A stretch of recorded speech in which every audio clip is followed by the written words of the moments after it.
Good evening. Good evening and welcome to the City Council study session of Tuesday, June 18th, 2019. The only item on the agenda is the discussion and recommendations from the Center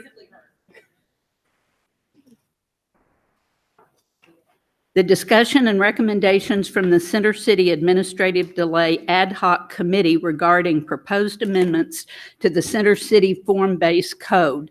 And just kind of as an acknowledgement, this is a study session for the council, and we won't have any public participation. This is a study session. The next meeting we're going to have is a public meeting, and we will have public input at that meeting. The people that are real interested in the Center City, I know we have a mixed group here tonight. The pre-development meeting is next week. It's a week from Thursday, and there will be plenty of time for public input, then the Planning Commission, and then it'll come back to the council. And most of the people that I see that are here for that attended most of the Administrative Delay Committee meetings. So with that, I believe that Jane Hudson is going to do the presentation for us. This committee worked really, really hard to get all this work done in 6 months, and our staff as well. Good evening, Mayor, Council. Jane Hudson, Norman Planning Department. As you stated, I'm here to give you an update of where we are on the amendments for the Center City Form-Based Code. Possibly.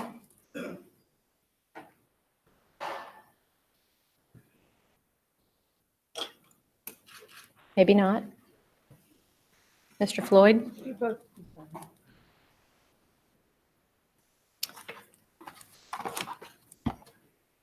Jane, just let me interrupt for a minute. Mm-hmm. I did want to announce Dr. Carter will be here a little later, and we just heard from Councilmember Hickman about 5 minutes ago that he was out of town and would not be here for this meeting.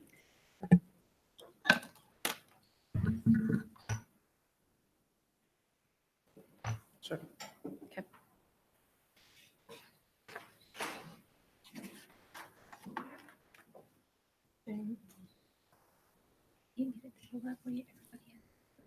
What needs to happen? Okay, looks like we're having some technical difficulties, and so council, if you'll refer to your handout, that's what Jane will be speaking from. Okay. Oh, there we go. Okay, so just to refresh everybody's memory, we were here back in January of this year to request the administrative delay from council, and that was approved. Still not going to work.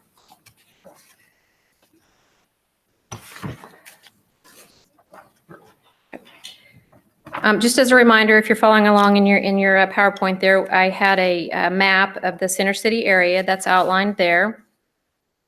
The next slide would be the actual map that was adopted, and so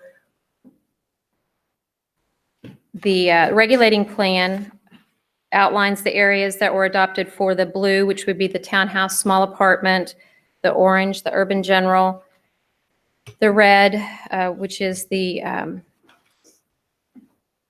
urban storefront area, and then of course the campus corner area was excluded. For the form-based code history, I went through these last time, but it just outlined that we had a memorandum of understanding between Norman and University of Oklahoma. We approved the contract in February of 2014. We had a Center City Vision kickoff meeting.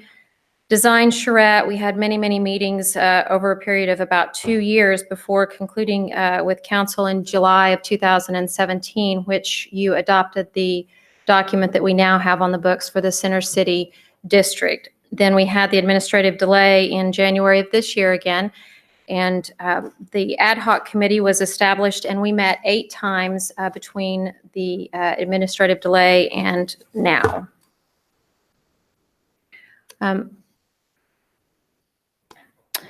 On the next slide, I just outlined the meeting dates, how we're moving forward. The City Council study session obviously is tonight.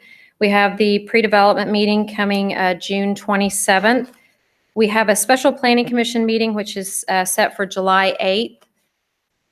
Then we have first reading with City Council on July 9th, with second reading and voting on July 23rd.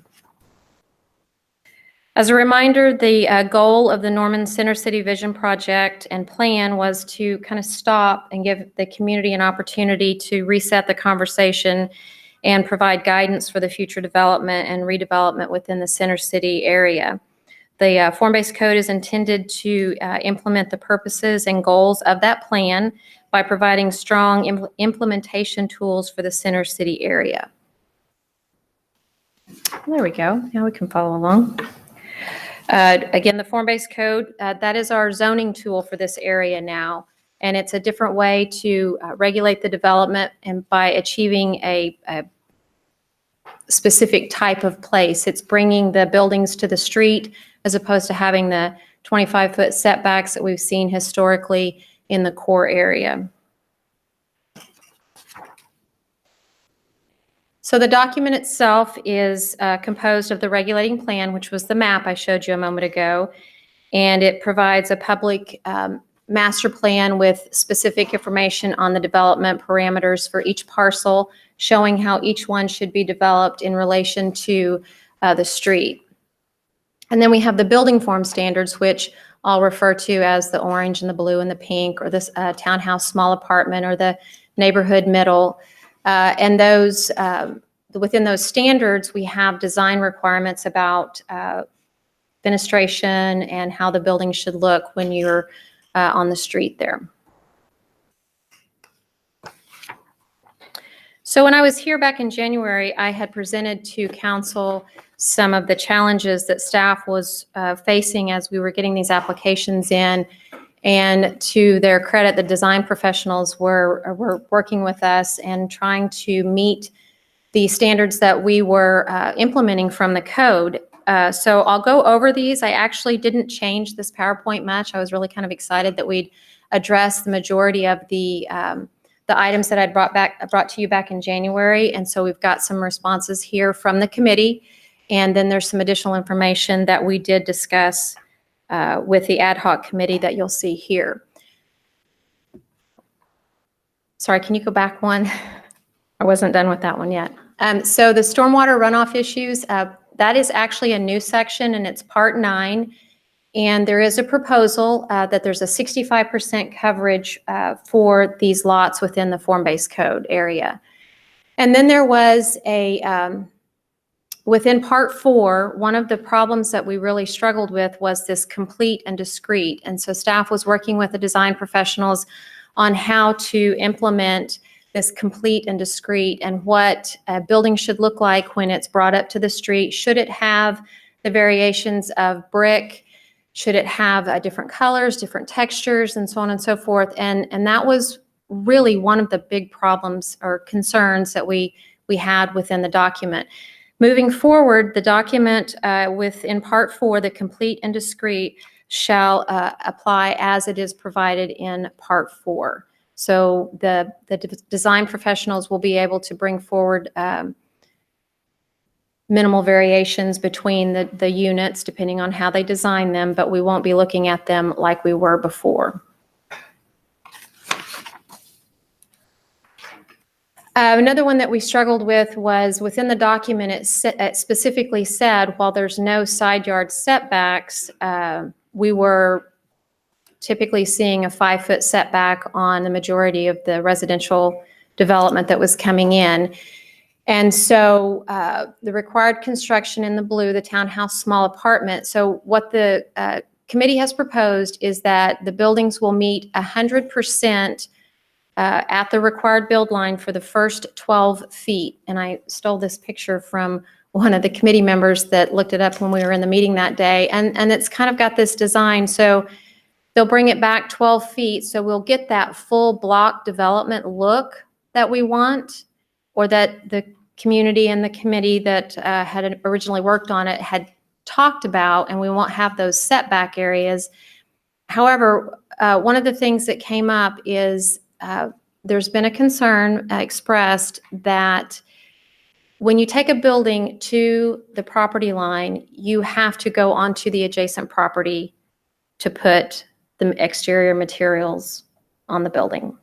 And if you have a neighbor that does not want you on their property, that's something that we need to continue to talk about moving forward tonight, giving you that information, continuing to work with legal, possibly having something, maybe an administrative variance on a case-by-case basis, that when someone comes in and they say, I cannot get on the adjacent property, they will absolutely not let me on their property. So in that case, if we cannot give them an administrative variance, we would be looking at bringing them back for a CCPUD to allow them to not have to construct their building up to the required build line, and then we would end up having spaces between the buildings again.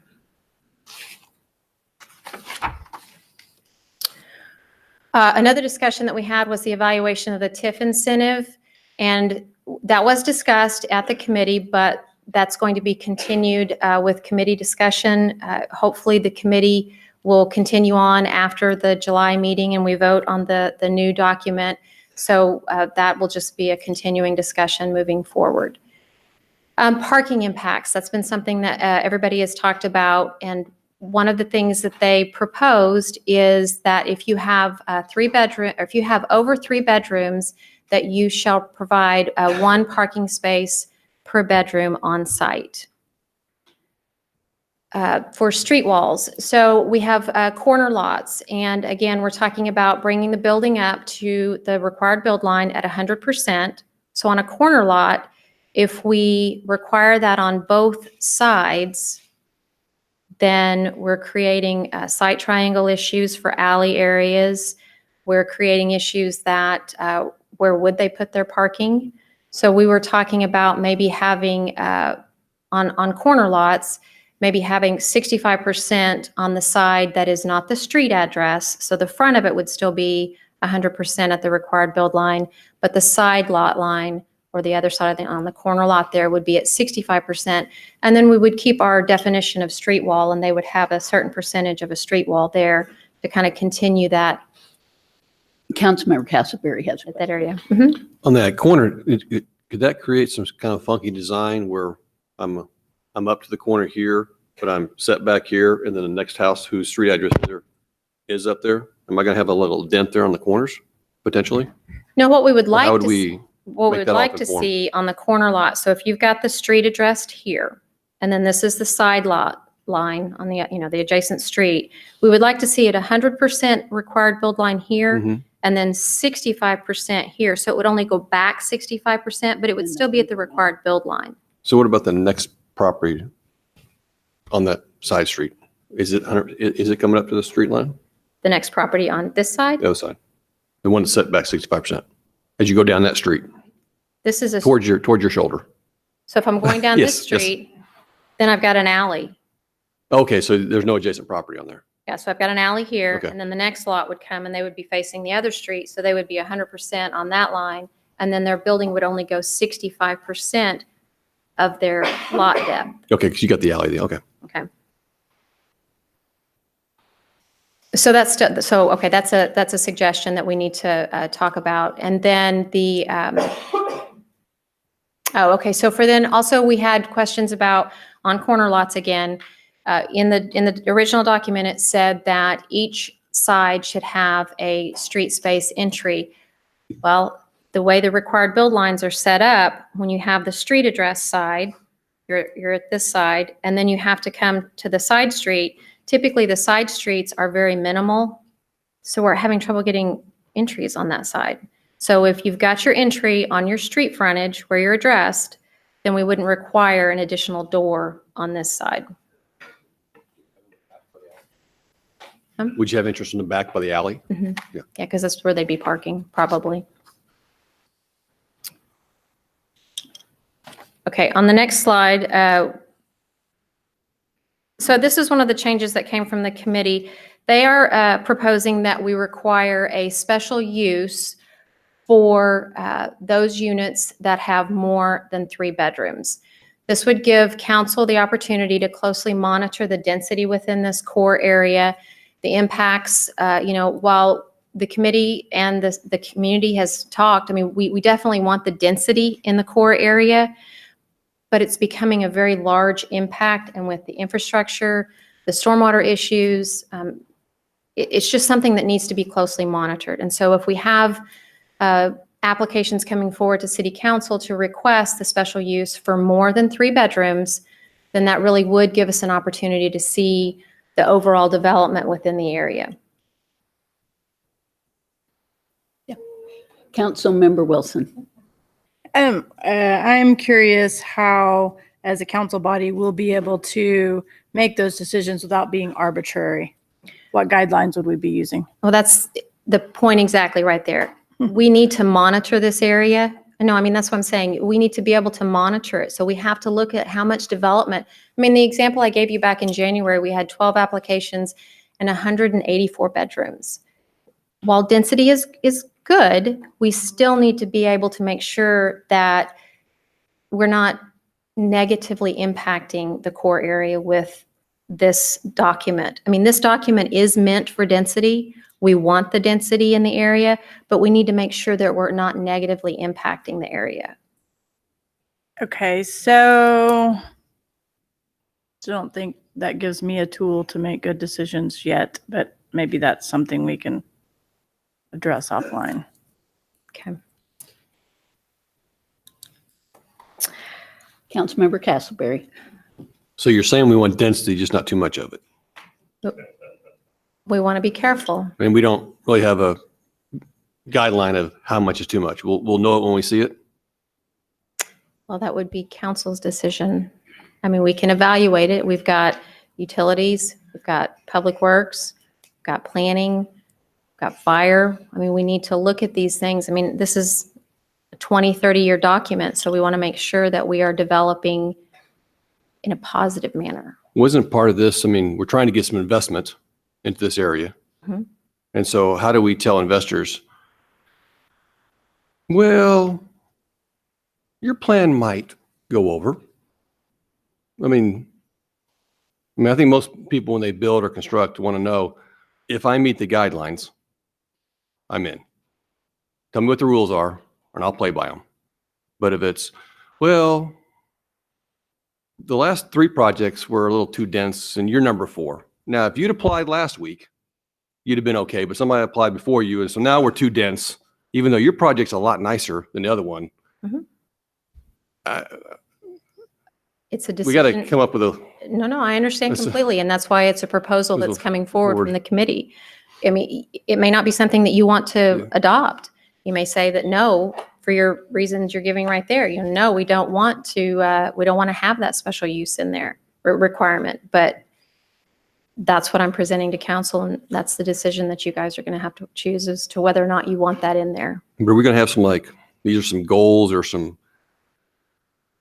I guess I'm asking legal, I mean, how do we give guidance to investors and people, but also not let this, stick with the intent of we're trying to density in here, but not too much density. And I don't, Right. Well, as a city, certainly the primary issues that we are concerned about is infrastructure related. And so as you add density, as Jane pointed out, you've got stormwater issues, you've got parking issues, you've got things like that. All of those are legally defensible reasons for either approving or turning down a special use permit. And so those are the kind of things we would be looking at, but we would have to be very careful to make sure that those decisions are based on good factual information. well, because what I want to avoid is somebody coming to planning and public works and going through also, hey, this is my proposal. What do you think? And say, well, yeah, we're comfortable with the stormwater issues or core issues or whatever, or not to pick on Councilman Bierman, but you're adding impervious surface, therefore I'm not voting for it.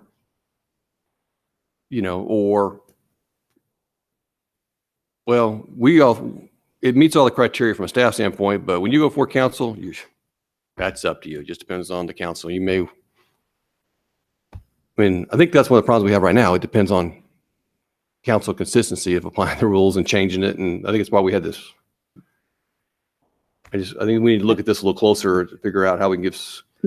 Maybe just for a little bit of a clarification for people that haven't been following this and the discussions that have gone on with the committee, it's not as unclear as it would sound when you're just saying density, no density. It's the kind of density that we've been getting, and some of the remedies that the committee has tried to come up with are remedies that would help get a more diversified density. Because right now, the density we're getting is bedrooms. We're getting duplexes that have 6 and 7 and 8 bedrooms on either side. Well, that means you have multiple people with multiple cars, and that kind of housing is really just kind of for one group. It's not the kinds of townhomes, small apartments, larger apartments that really the vision for this area was that you could certainly have students. You could have students, you might have young professionals, you might have small families, you might have senior citizens, but we're not getting any of that. So part of this is trying to move us a little bit to the place where you might be getting more 2-bedroom apartments or 1-bedroom apartments, and not just single bedrooms, which only really have one use, and they require tons of parking because everybody that has one of those bedrooms has a car. But wouldn't this only apply to more than 3 bedrooms? I Yes. thought 1 and 2 bedrooms were fine. This was on 3 bedrooms. Right. We'd have to go. It only More than applies to 3. the numerous bedrooms. Yeah, so we're doing the 1 and 2 bedrooms. You don't have to, Well, you got some insurance. You don't have to worry you're about doing this. 3 bedrooms, you're still fine. It's more than 3. More than More 3, than right. 3 bedrooms. Okay. Yes. Councilmember Holman. Thank you. So I think this section was maybe the most controversial in the committee, requiring a special use over 3 bedrooms. And we had a lot of conversation about it before we made that decision. I think the aim of it was exactly as Mayor Miller was getting at there was it would only be required if correct me, please, Jane, if I'm mistaken, but you could do as many units. We want you to do more units. We just want you to do less bedrooms in those units. So you want to do 10 units with 3 bedrooms in each of those units. That's what we're looking for. We don't want 2 units with 10 bedrooms in them each. And that's what I guess we're getting right now. So trying to get more units and less bedrooms, I guess, is the way we were looking at it, if that makes sense. So, Right. and that was I guess the spirit of why we came up with that was how can we get more units that have 2 and 3 bedrooms, 1 bedrooms that are going to be more attractive to other groups of people besides just students, because it is probably true. A unit that has 8 bedrooms in it and each bedroom has its own bathroom and everything, it's probably not going to be very attractive to any family or young professional that's single, and will probably only attract students. And there's a market for that too. But I think what we're wanting is units that can be, students could live in them. They're 1, 2, or 3 bedrooms, but also a young family could, or senior citizens or young professionals could all live in them, I think was our intent there. But I would say that requiring a special use permit and coming through council to get it was definitely a point of contention in the committee and something we wrestled around with quite a bit.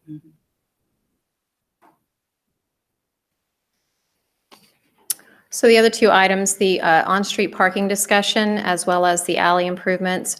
The alley improvements relate back to the TIF discussion, and then the on-street parking discussion was just the design of the on-street parking and assigning parking places to specific units and different topics like that. So, but they had said that they wanted that to continue on into additional discussion into as the committee is possibly reestablished, if that's what council decides to do after this one is reviewed at the end of July. Okay, on the next slide, I just kind of was refreshing everybody. This is the regulating plan, and this is the regulating plan that was adopted.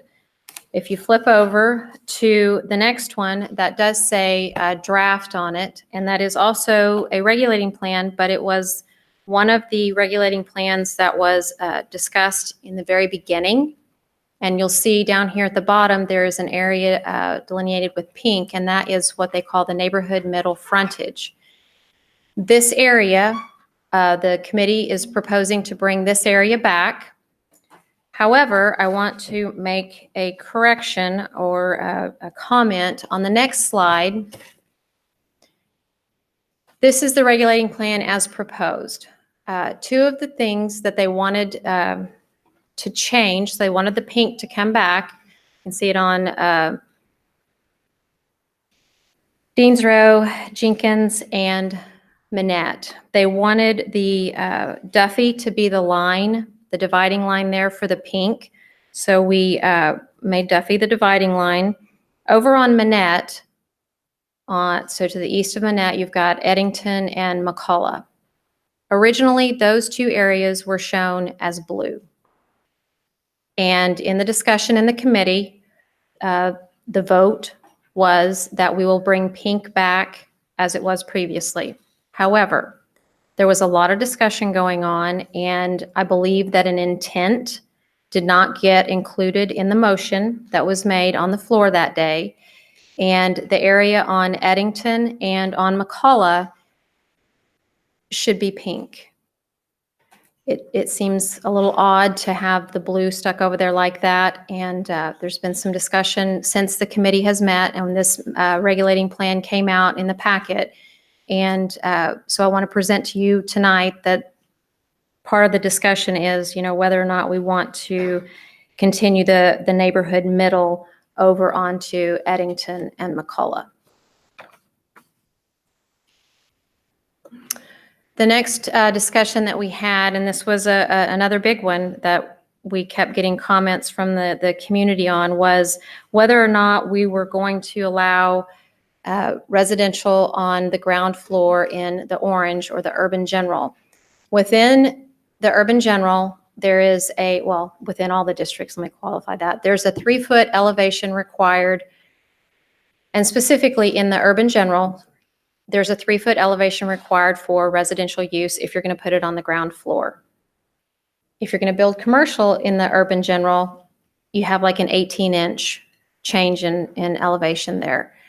So there was a lot of concern about how we would allow residential on the ground floor and still not lose the ability for these areas in orange to transition in years to come for retail, office, different types of uses.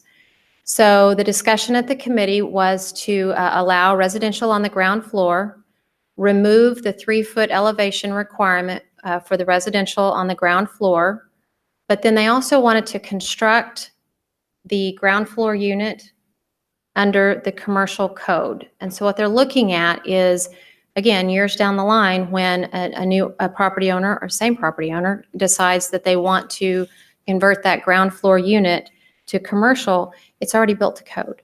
So really it's a benefit for the developer and the property owner that way the commercial building code is already in place there on the ground floor. I'm sorry, Councilmember Holman had a question about the previous slide and I missed that. So about Eddington and McCullen. Mm-hmm. So I guess I was kind of the impression they were probably left blue because I think both sides of both of those streets have been redeveloped almost entirely under the blue standard up to this point. Is that? No, Eddington has had I think they made a decision yet, so maybe something. one done under the blue.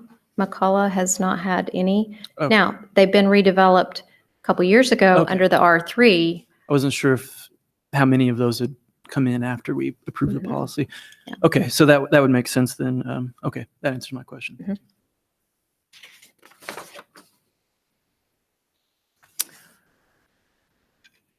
Then under the townhouse small apartment frontage, the committee proposed to establish a minimum of 3 units. Historically, within the blue, the townhouse small apartment, we've been getting the duplexes. And so they thought if we could get the minimum of 3 units in there, they could be stacked and possibly get three bedroom units there. And then that way they would get the units that can be utilized for smaller families and young professionals.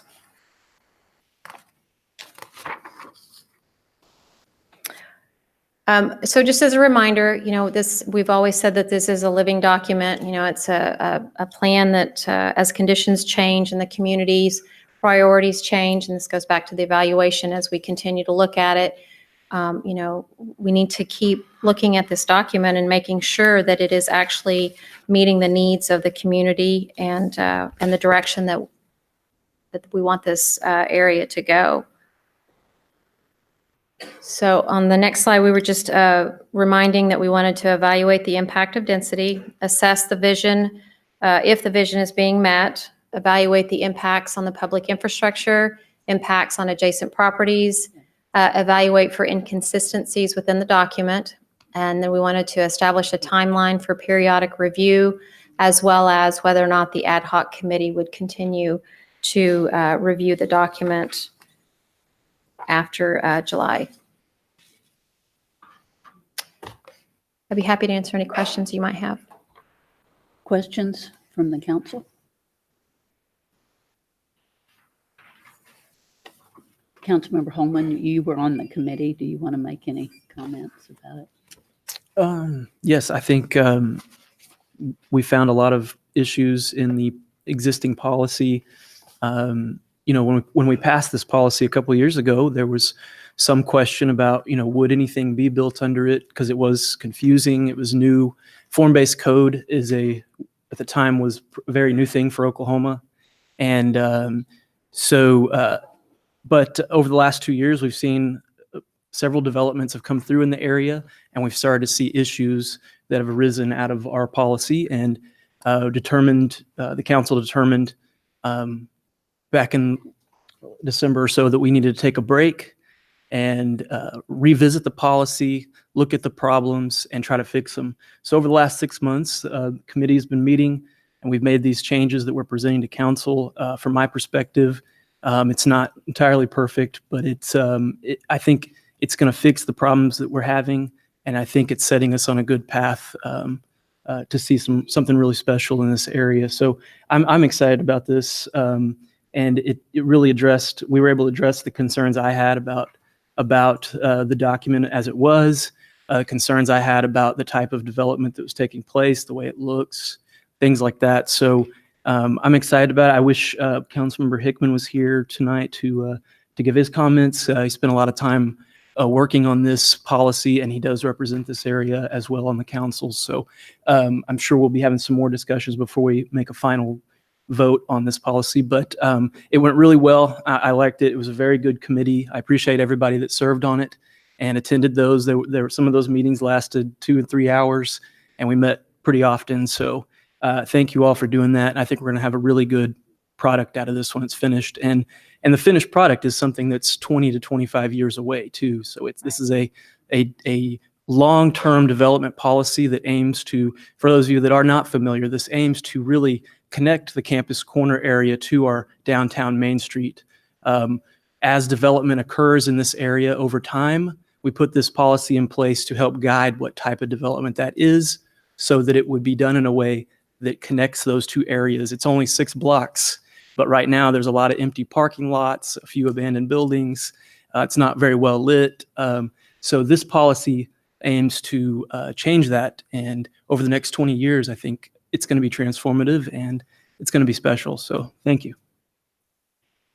The one comment that I would make about it is I think it is extremely important to remember the history of this project, how we got here, how many people had input into it, all the time spent in charrettes, the time that the original committee took, the fact that we did put a TIF in place to help pay for infrastructure that's public money, and the public had a vision for the way we wanted this to develop. And I think it's only responsible for the council and the citizens that are serving on that committee to come back and revisit that vision of what was expected and see if we can't get it a little bit back on track. And I think that we can do that. So I think something for anyone that's worried about things that didn't get done, I'm happy to say the committee is going to continue to meet. They were not able to do everything in that 6-month time frame. They did get some of the technical issues that were really causing problems. Because if we don't take care of the stormwater issue in this area, it's just going to get worse and worse and worse. So we have to be really mindful of that. Are there any other comments or questions that anybody has? All right, thank you very much. I think the city manager has a list of all the dates of the upcoming meetings, and we'll close with that. So you can read those off to everybody. Yes. The pre-development, I think Jane mentioned that, is June 27th, 6:30 here in the council chambers. Then the Special Planning Commission meeting on July 8th at 6:30, also here in the council chambers. The city council is scheduled for a first reading on July 9th, and then a second reading on July 23rd. So that's the track that we're on, and I would commend Jane, her staff, and the committee. It's been a pretty intense concentration of meetings, so I'm glad that this is coming to a good ending. All right, thank you very much. With that, I will adjourn the meeting. We're going to take a brief break to get people in and out of here.